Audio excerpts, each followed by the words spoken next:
बच्चों, आज मैं आपको मीर जाफर का दूसरी बार बंगाल का नवाब बनना और इलाहाबाद की संधि के बारे में बताने जा रही थी। किस तरह से अंग्रेज अपने फ़ायदे के लिए एक नवाब को हटाते थे, दूसरे को पद पर बैठाते थे, क्योंकि उनके आर्थिक फ़ायदे होते थे, इसलिए वो ऐसा करते थे। तो आर्थिक फ़ायदे के लिए वो नवाबों को बदलते रहते थे। तो मीर कासिम को गद्दी से उतारकर कंपनी ने पुनः मीर जाफर को जुलाई 1763 से फरवरी 1765 तक बंगाल का नवाब बनाया।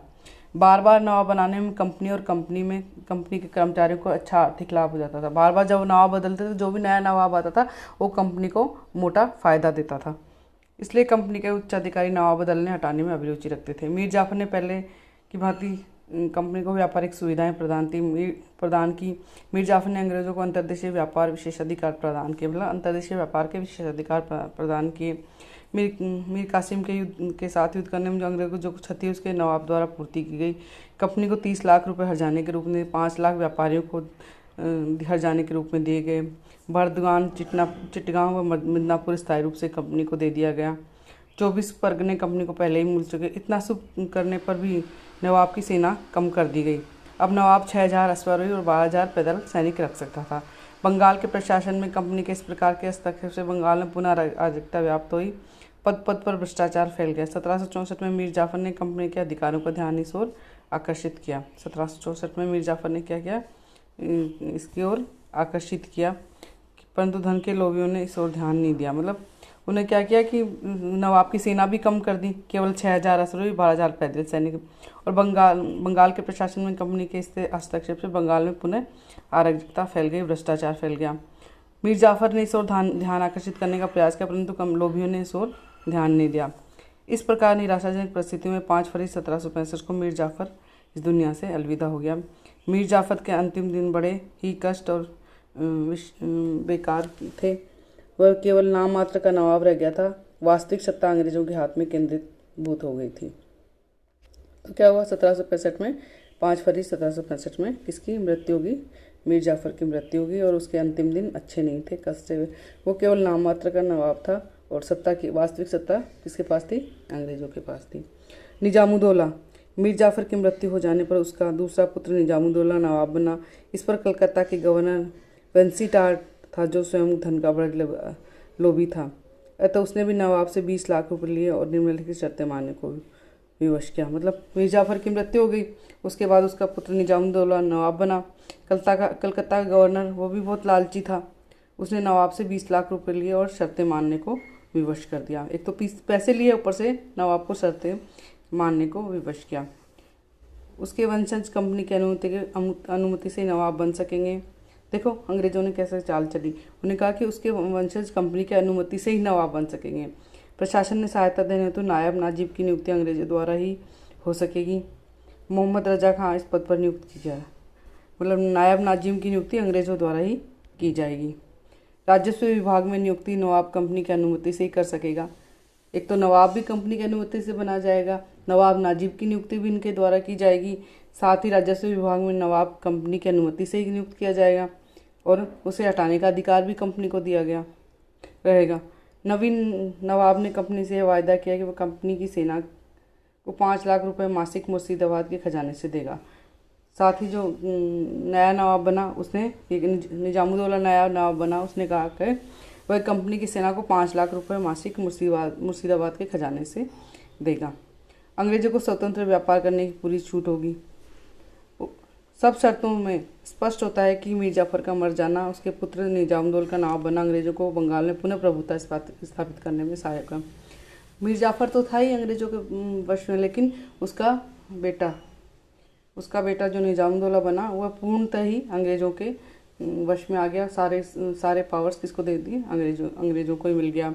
राजस्व विभाग में नियुक्ति भी कंपनी को मिल गई। अंग्रेजों को स्वतंत्र व्यापार की अनुमति मिल गई।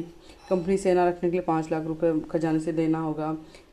नवाब नाजिब की नियुक्ति इनके द्वारा की जाएगी और इनके वंशजों में से कोई भी नियुक्ति की जाती तो अंग्रेजों की अनुमति ली जाएगी। तो मीर जाफर का मर जाना, उसके पुत्र निजामुद्दौला का नवाब बनना अंग्रेजों को बंगाल में अपनी प्रभुता स्थापित करने में सहायक सिद्ध हुआ। ऐसी परिस्थिति में कोई भी स्वाभिमान व्यक्ति बंगाल का नवाब बनना पसंद नहीं करता, परंतु विश्वासघाती के वंशज वह नाम मात्र की सत्ता के भूखे निजामुद्दौला ने फिर भी नवाब बनना स्वीकार कर लिया। इससे बंगाल में पुनः अराजकता फैल गया। नवाब न तो कुछ करने में सक्षम था, न वह अपने प्रजा के प्रति उत्तरदायी समझता था। नवाब के कर्मचारी भ्रष्ट हो गए थे। केवल महाराज नंद कुमार अंग्रेजों की सत्ता हड़पने की नीति के प्रति सजग थे, परंतु अंग्रेजों ने उसे भी पद से हटवा दिया। मतलब कि देखिए कि उसके फादर की भांति ये भी विश्वासघाती था। इन्होंने निजामुद्दौला ने फिर से नवाब बनना सत्ता की भूख के, बंगाल में अराजकता फैल गई। प्रजा के उत्तरदायी समझता ही नहीं था वो अपने आप को कि मैं प्रजा के प्रति उत्तरदायी मैं हूँ, और वो कुछ करने के सक्षम ही नहीं था क्योंकि सारे अधिकार कंपनी में लगे थे। नवाब के कर्मचारी भी भ्रष्ट हो गए थे। केवल नंद कुमार जो अंग्रेजों को महाराज नंद कुमार अंग्रेजों को हड़पने की नीति के प्रति सजग, परंतु अंग्रेजों ने उसे भी पद से हटवा दिया। इसके बाद आती है क्लाइव का पुनः बंगाल का गवर्नर बनना, इलाहाबाद की संधि। तो बंगाल की अवस्था जब दिन बर दिन दयनीय होती है तो कंपनी के संचालकों ने क्लाइव को दूसरी बार बंगाल का गवर्नर बनाकर भेजना उचित समझा। 3 मई 1767 को बंगाल पहुंचा। बंगाल की तत्कालीन दयनीय अवस्था को देखकर वह दंग रह गया। वह स्वयं लिखता है कि मैं केवल यह कहूँगा कि अराजकता, अव्यवस्था, भ्रष्टाचार तथा शोषण का ऐसा दृश्य बंगाल के अतिरिक्त न किसी देश में देखा गया, न सुना गया, और न इतना अन्यायपूर्ण लालची ढंग से इसे लाभ प्राप्त किए गए। वह निजामुद्दौला को नवाब देखकर प्रसन्न नहीं हुआ, उसने उसे काठ का उल्लू बताया। मतलब जब बंगाल की दशा खराब होने लगी तो पुनः किसको नियुक्त किया? बंगाल का गवर्नर क्लाइव को नियुक्त किया, क्योंकि वो बंगाल की स्थिति सुधार सकता था। लेकिन जब उसने बंगाल की स्थिति देखी तो वह दयनीय अवस्था को देखकर दंग रह गया। तो उसने यही कहा कि मैं कहूँगा कि अराजकता, अव्यवस्था, भ्रष्टाचार, शोषण का ऐसा दृश्य बंगाल के अतिरिक्त न किसी देश में देखा गया, न सुना गया, और न न्यायपूर्ण लालची ढंग से इससे लाभ प्राप्त किए। मतलब जो भी लाभ प्राप्त किए गए थे नवाब से, वो सारे अन्यायपूर्ण और लालची ढंग से। वो निजामुद्दौला से भी प्रसन्न नहीं था। भाग्यवश क्लाइव के भारत आने पर कुछ समय उपरांत ही निजामुद्दौला भी पंच तत्व को प्राप्त हो गया। क्लाइव को अपनी निश्चयात्मक स्फूर्ति काम करने का अवसर मिल गया। उसने कंपनी के बाह्य आंतरिक मामलों में सुधार करना प्रारंभ किया और उन सुधारों के क्रियान्वयन हेतु बंगाल में दोहरा शासन लागू किया। इलाहाबाद की संधि 1765। तो क्या हुआ, जब मीर जाफर मई 1765 में कहाँ आया? बंगाल आया। तो बंगाल की दशा देखी तो उसको बहुत दशा देखकर दयनीय रह गया। उसने अराजकता, व्यवस्था, भ्रष्टाचार के बताया कि इसके अतिरिक्त कहीं भी इतना भ्रष्टाचार नहीं है, लालची ढंग से लाभ प्राप्त करें। तो उसने बंगाल की स्थिति को सुधार करने का प्रयास किया। तो उसी समय इसको सबसे बड़ा है कि निजामुद्दौला भी पंचतत्व में मतलब मर गया, डेथ हो गई उसकी, और उसको अपने काम करने का अच्छा अवसर मिल गया और उसने कंपनी के बाह्य और आंतरिक मामलों में सुधार करना प्रारंभ किया और बंगाल में दोहरा शासन लागू किया।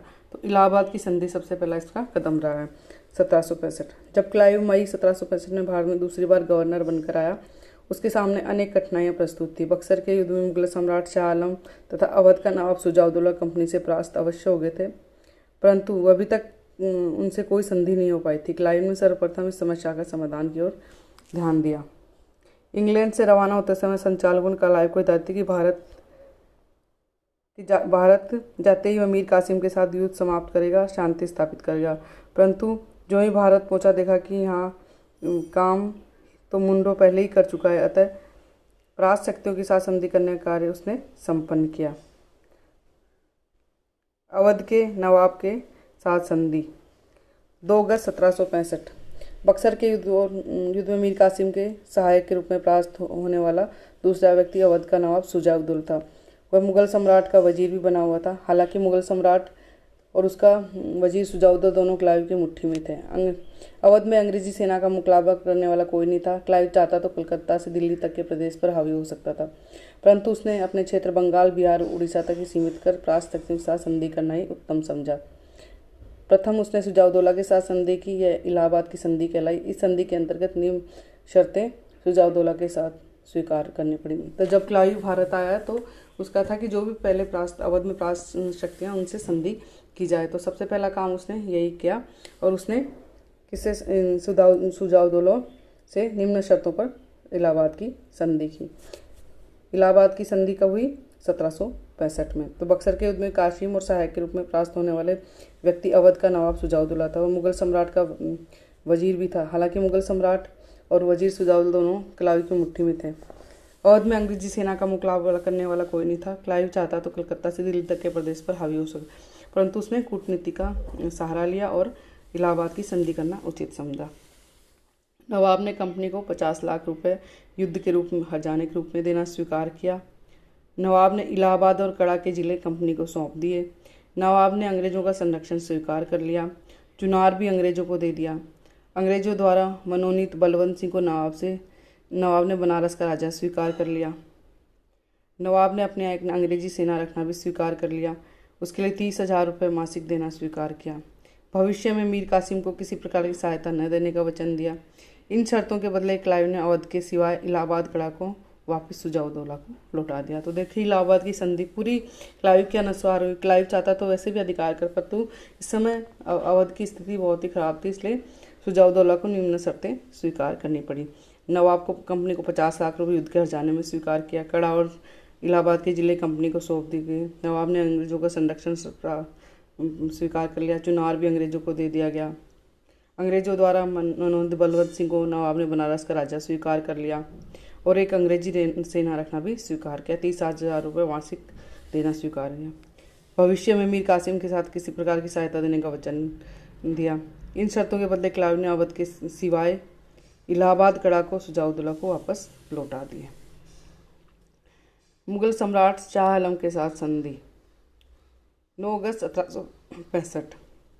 शाह आलम बक्सर के युद्ध में पूर्व भी नाम मात्र का सम्राट था। वह अवध के नवाब सुजाउद्दौला पर आश्रित था, परंतु बक्सर के युद्ध में परास्त होकर पूर्णतः अंग्रेजों पर आश्रित हो गया। उसे उन्होंने इलाहाबाद में रखा। इससे अंग्रेज अति महत्वाकांक्षी हो गए। वे दिल्ली को भी अपने अधीन करने की सोचने लगे।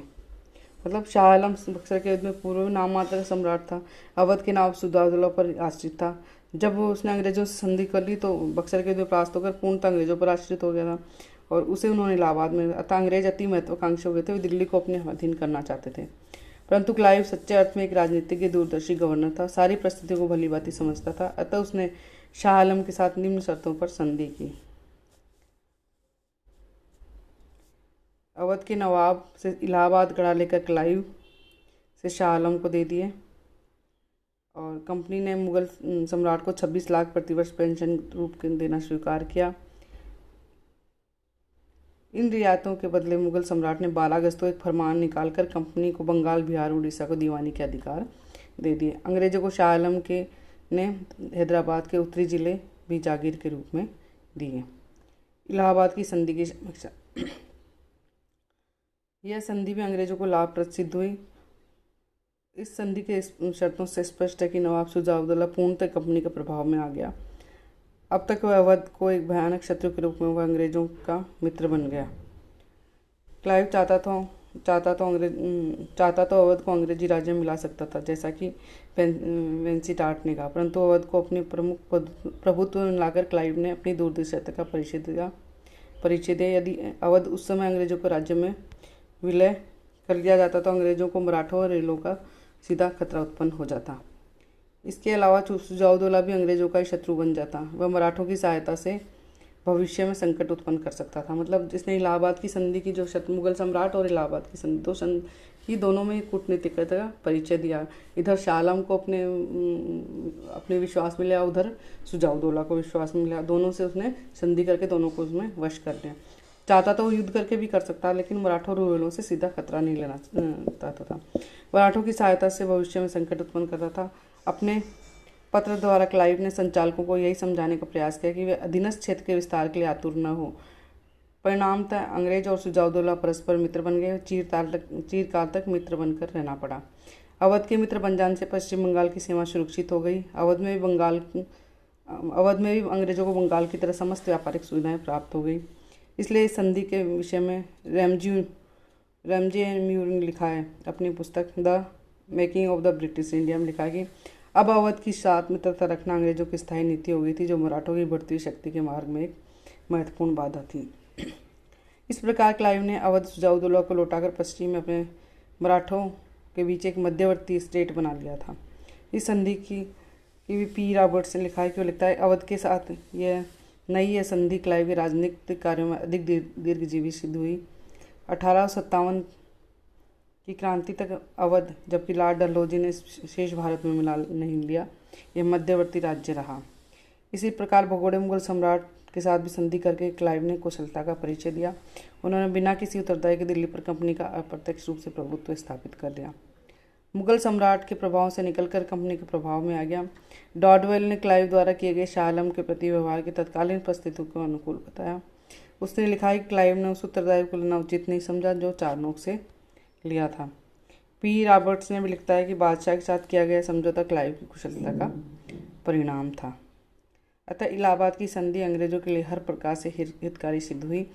इसने कंपनी की स्थिति को बहुत सुदृढ़ बना दिया। फिर भी सर हाईकोर्ट ने तो इस संधि की आलोचना की।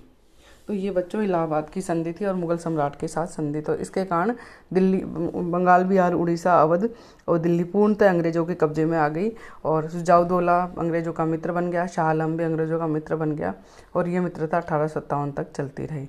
तो ये 1857 तक चलती रही और ये इलाहाबाद की संधि थी।